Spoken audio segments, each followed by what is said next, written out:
মেয়েটি অন্ধ জানা সত্ত্বেও আব্বু আম্মুর কথাই বিয়েতে রাজি হয়ে গেলাম। মেয়েটি অন্ধ হইলে কি হয়েছে, দেখতে কিন্তু মাশাআল্লাহ অনেক সুন্দর আছে। বিয়ের প্রথম প্রথম তাকে তেমন একটা ভালো না লাগলেও আস্তে আস্তে তাকে বুঝতে শিখলাম। আস্তে আস্তে তার কষ্টগুলা, তার আবেগগুলা সব কিছুই যখন নিজের সাথে কম্পেয়ার করতে লাগলাম, যে সে একটা অন্ধ মানুষ, সে কত কষ্ট করে চলাফেরা করে, তার কত কষ্ট তার মনে, সে দুনিয়ার আলোটা দেখতে পায় না, তাদের কত কষ্ট, এগুলা ভাবার পরে তারপরে আস্তে আস্তে মায়াতে আটকে গেলাম। এখন আমি তাকে ছাড়া কিছুই বুঝি না, সবসময় তার সাথেই থাকি, তার খুঁটিনাটি সব কাজে আমি হেল্প করি। সে তো আর নিজে কোনো কাজ করতে পারে না, তার সব কাজ আমি নিজেই করে দিই। আলহামদুলিল্লাহ আমাদের সংসারটা অনেক ভালোই কাটতেছিল। হঠাৎ একদিন রাত্রে প্রায় 1:30 বাজে এমতো সময় আমি ঘুমের ঘরে আছি, হঠাৎ কার যেন কান্নার আওয়াজ পাইতেছি। ফুপাই অনেক কান্না করতেছে। পাশে তাকিয়ে দেখি আমার সেই অর্ধাঙ্গিনী বউটা কান্না করতেছে। তার কান্না দেখে আমি তাকে জিজ্ঞেস করলাম, কি হয়েছে তোমার, এই মাঝরাতে কেন কান্না করতেছো? তোমার কি হয়েছে? তোমাকে কেউ কিছু বলছে, কেউ বকা দিয়েছে, বা আমার কোনো কথায় তুমি কষ্ট পেয়েছো, বা আমি কি তোমাকে কষ্ট দিয়েছি? প্লিজ বলো, তোমার কান্না আমার সহ্য হয় না। বাট সে কোনো কথাই শুনতেছে না, সে শুধু কান্না করে যাচ্ছে। কান্না করতে করতে এক সময় সে আমার বুকের উপর পড়ে গেল, আমার বুকের উপর মাথা দিয়ে যাচ্ছে। আমাকে একটা কথাই বলছে, ইস, আমি যদি তোমাকে একটা নজর দেখতে পারতাম, এই দুনিয়ার আলোটা আমি জাস্ট যদি একটা নজর দেখতে পারতাম, আমার আর কিচ্ছুই চাওয়ার থাকতো না। আমার জাস্ট একটাই চাওয়া, প্লিজ আল্লাহ, তুমি আমার চক্ষুটা জাস্ট একটা নজরের জন্য আমার হাজব্যান্ডকে আমাকে দেখাই দাও। এটা বলে সে আবারও কান্নায় ভেঙে পড়লো। তার কান্না থেকে আমি আর ঠিক থাকতে পারলাম না, শুধু ভাবতেছি আমি একটা ব্যর্থ হাজব্যান্ড, আমি আমার বউয়ের জন্য কিছুই করতে পারতেছি না। সে এমন একটা জিনিস চাইছে, আমি চাইলেও সেটা পূরণ করতে পারতেছি না। আমি এখন কি করব? এটা ভাবতে ভাবতে আমার মাথা অনেক ব্যথা করা শুরু করছে। রাত্রে ঘুম হয় না, সারাদিন অফিসে যাওয়ার পরেও অফিসের কাজ ঠিক মতো করতে পারি না। শুধু তার এই কথাটাই মাথার মধ্যে ঘুরে, বুকের বাম পাশটা অনেক ব্যথা করে তার এই কথাটা মনে পড়লেই। হঠাৎ একদিন মাথায় আসলো যে আমি আজ হসপিটালে যাই, যে দেখি কি করতে পারি। যে হসপিটালে গেলাম, হসপিটালে গিয়ে চেক আপ করলাম। তার চেক আপ করে জানতে পারলাম তাকে যদি অন্য কোনো মানুষের চক্ষু দান করা হয়, তাহলে সে দুনিয়ার আলো দেখতে পাবে এবং তার মনের ইচ্ছা পূরণ হবে। তো এটা জানার পরে আরো বেশি চিন্তায় পড়ে গেলাম যে এখন চক্ষু কই পাবো, আর চক্ষু তো কিনতেও পাওয়া যাবে না। কিনতে পাইলেও তো আমার এত সামর্থ্য নাই যে আমি তাকে চক্ষু কিনে তাকে আমি দুনিয়ার আলো দেখাবো, আমার তো সেই সামর্থ্য নাই। এটা চিন্তা করতে করতে আরো বেশি টেনশনে পড়ে গেলাম। মাথা অনেক ব্যথা করে, জ্বর সর্দিতে ভুগতেছি। ভাবতে ভাবতে হঠাৎ আমার মাথায় একটা আইডিয়া চলে আসলো, আমার তো চক্ষু 2টা, আর অনেক মানুষই তো আছে তাদের চোখ একটা নেই, বা একটা চক্ষু তাদের কানা হয়ে গেছে, অন্ধ হয়ে গেছে। পৃথিবীতে তো অনেক মানুষ আছে যাদের চক্ষু একটা, তারা তো ঠিকই তাদের কাজ করতেছে, তারা তো ঠিকই তাদের সব কিছু মানিয়ে নিছে। আমারও হয়তো বা 2-1 দিন কষ্ট হবে, বাট আমিও তো মানিয়ে নিতে পারবো।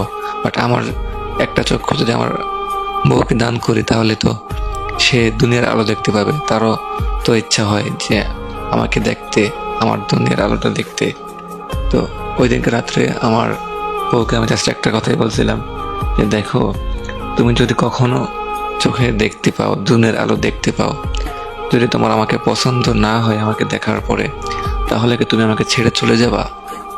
সে আমাকে জড়িয়ে ধরে বলছিল, দেখো, এমন কথা বলবা না, আমি তোমাকে দেখেও বিয়ে করি নাই, আর তোমার চেহারা দেখেও আমার কোনো লাভ নেই। দেখো, আমি তোমাকে মন থেকে ভালোবাসি, আমি কখনো তোমার চেহারা দেখে আমি তোমার বিচার করব না। যে মানুষের মনটা এত ভালো হয়, সে দেখতে যেমনই হোক না কেন, আমি তাকে ছেড়ে কখনো কোথাও যাব না। তার এই কথা শুনে আমার খুব ভালো লাগলো। পরদিন সকালে আমরা চলে গেলাম হসপিটালে। যাওয়ার পর সে বলল যে আমরা আজকে হসপিটালে কেন আসছি।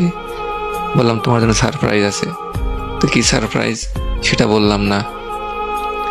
এখন বাজে বিকেল 4:30। তার অপারেশনের সময় ঠিক করা হয়েছে রাত্র 8টায়।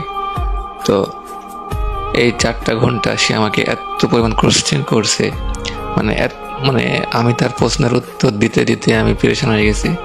সে একটা প্রশ্ন বারবার করতেছে, কেন আসছো, কেন, কি সারপ্রাইজ, আমাকে প্লিজ বলো বলো বলো। অবশেষে বাধ্য হয়ে বলে দিলাম, আজকে তোমার চক্ষু অপারেশন হবে। এটা শুনেছি এত খুশি হয়েছে, এত লাফালাফি শুরু করছে। তার এমন খুশি, এমন হাসি আমি কখনো দেখি নাই। তার হাসি দেখে তো আমি আরও বেকুল হয়ে গেলাম। ডক্টরকে বারবার জিজ্ঞেস করতেছি, ডক্টর একটু তাড়াতাড়ি করলে ভালো হয় না অপারেশনটা? ডক্টর বললো একটু ধৈর্য ধরেন। দেন রাত 8টা বেজে গেল। তার অপারেশন আলহামদুলিল্লাহ ভালোই হলে অপারেশনটা হয়ে গেল। অপারেশন সাকসেস হয়েছে। সে এখন দুনিয়ার আলো দেখতে পাচ্ছে। তার আর কোনো কাজে আমাকে লাগে না, তার কোনো কাজে আমার হেল্প দরকার হয় না। সে তার নিজের কাজ নিজেই করতে পারে। এমনভাবে আলহামদুলিল্লাহ 1টা মাস বের হয়ে গেল। 1 মাস পর হঠাৎ আমি অফিস থেকে রাত্রে বাসায় এসে তাকে খুঁজে পাচ্ছি না। তাকে অনেক খোঁজাখুঁজির পরেও যখন তাকে পেলাম না, তার বাসায় ফোন দিলাম। ভাবলাম যে সে হয়তো আম্মুর বাসায় গেছে। শ্বশুর বাড়িতে কল দেওয়ার পরও জানলাম যে সে ওইখানে যায় নাই। ফোন লাগালাম আমি আমার বাসাতে। ওখানে ফোন দেওয়ার পর জানতে পারলাম সেখানেও যায় নাই। তার অনেক বন্ধু বান্ধব, অনেক আত্মীয় স্বজনদের বাসায় ফোন লাগাইলাম। দুনিয়ার আলো দেখতে শিখছি, হয়তো বা কোথাও ঘুরতে গেছে। এভাবে একটা রাত পেরিয়ে গেল। সকালেও সে বাসায় আসলো না। অনেক চিন্তায় পড়ে গেলাম, কোথায় গেছে সে। তার চিন্তায় আমার ঘুম আসতেছে না, তার চিন্তায় কিছু খাইতে পারতেছি না। চলে গেলাম পুলিশ স্টেশনে। তারপরও তার কোনো খোঁজ পেলাম না। পরদিন রাত্র 2টার সময় আমার ফোনে একটা ভয়েস SMS আসলো। তার ভয়েসটা ছিল এমন যে, দেখো হাসান, আমি দেখতে আলহামদুলিল্লাহ অনেক সুন্দর, আর আমি অনেক সুন্দর একটা মানুষ ডিজার্ভ করি, বাট তুমি দেখতে কালো, কুৎসিত। আমি তোমার সাথে এতদিন সংসার করছি তোমাকে না দেখে, বাট তোমাকে দেখলে আমার গা ঘিন ঘিন করে। তোমাকে দেখলে আমি সহ্য করতে পারি না, কেন জানি তোমাকে আমার পছন্দ হয় না। প্লিজ আমাকে ভুল বুঝো না। আমি তোমার সাথে সংসার করতে পারতেছি না, আমার অসহ্য লাগতেছে। আমি আমার কলিগকে ভালোবেসে ফেলেছি। আমি তার সঙ্গে আজকে রাত্রে পালিয়ে আসছি। আমি তার সঙ্গে কালকে দিনের বেলায় যখন তোমার অফিসে ছিল, আমি পালিয়ে চলে আসছি। তুমি প্লিজ আমাকে মাফ করে দিও। এই ভয়েস SMS-টা দেখে আমি তো পুরো আসমান থেকে পড়ছি। কার জন্য এত কিছু বললাম, কার জন্য যে চক্ষু হারালাম। আজ আমার চাকরিটাও তার জন্য যাই যাই ভাব। বস শুধু কথা শোনায় যে এমন এক চক্ষু হারা মানুষ আমাদের অফিসে দরকার নাই, তার জন্য হয়তো আমাদের কোনো ক্ষতি হইতে পারে। অনেক কথা বসের মুখে শুনতে হয়। হয়তো আমার চাকরিটা চলে যেতে পারে, এখনো চাকরি আছে, বাট কখনো বলে চাকরিটা চলে যেতে পারে। তো এই গল্পটা শুনে তোমরা কে কি শিক্ষা পাইলা সবাই একটু কমেন্ট বক্সে বলো। আর যদি এই গল্পের দ্বিতীয় পার্ট চাও, এই ভিডিওতে 1K লাইক কমপ্লিট করে দিবা অ্যান্ড তোমার 15 জন বন্ধুকে সবাই শেয়ার করে দেবা। তো যদি গল্পের পার্ট 2 লাগে, আজকের মধ্যে 1K লাইক পূরণ করে দাও। ইনশাল্লাহ আমি কালকে গল্পের পার্ট 2 নিয়ে চলে আসবো। গল্পটি বানানোই আছে, জাস্ট তোমাদের মিশনটাকে তোমরা কমপ্লিট করো, আমি তারপরের পার্টটা আপলোড করে দেব। তো সবাই ভালো থাকবা, সুস্থ থাকবা। আর যদি আমার ভিডিওটা ভালো না লাগে, আমাকে আনফলো করে দিতে পারো। আল্লাহ হাফেজ, আসসালামু আলাইকুম।